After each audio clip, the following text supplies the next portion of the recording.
Como funciona o organismo de uma pessoa que não tem diabetes em relação à secreção de insulina?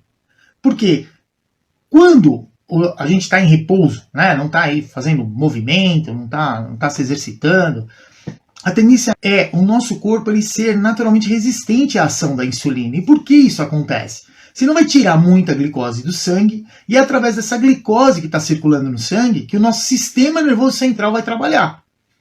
Então a gente tem que entender o seguinte, a glicose que a gente tem circulando no sangue, uma boa parte dela vai ser usada pelo nosso sistema nervoso, pelo nosso cérebro. O nosso cérebro ele não usa proteína ou mesmo aí a gordura. O corpo não usa esses substratos como fonte de energia. Ele usa o quê? Glicose. Quando a gente não está se alimentando e está em repouso, normalmente o nosso corpo ele tende a ficar mais resistente à ação da insulina, porque é importante que fique uma quantidade de glicose adequada no sangue. Como é que o corpo controla quando essa quantidade de glicose não está adequada?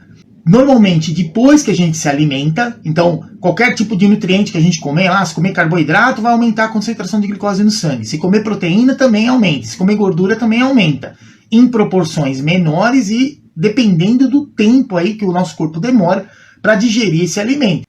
A partir daí, como é que o corpo funciona para liberar a insulina? Nós temos aí praticamente dois mecanismos de ação de liberação da insulina. Então, no corpo humano, o que a gente tem? A partir do momento que a gente come, vai ter uma grande secreção de insulina, ele vai ter um pico de secreção de insulina, que depois ele vai diminuindo e depois ele vai tendendo a aumentar ou a diminuir.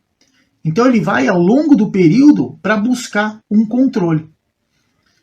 Como é que funciona esse mecanismo? A partir do momento que a gente consome o alimento com carboidrato, se é um carboidrato simples, por exemplo, o que vai acontecer com aquela pessoa que não tem diabetes? Ele consumiu lá, se ela comeu mel, que a gente sabe que tem aí, tem a glicose e tem a frutose, elas estão separadas no mel, então a hora que você absorve são 2 monossacarídeos, eles vão passar direto pelo sistema, já vai direto lá para o sangue, rapidão chegando no sangue.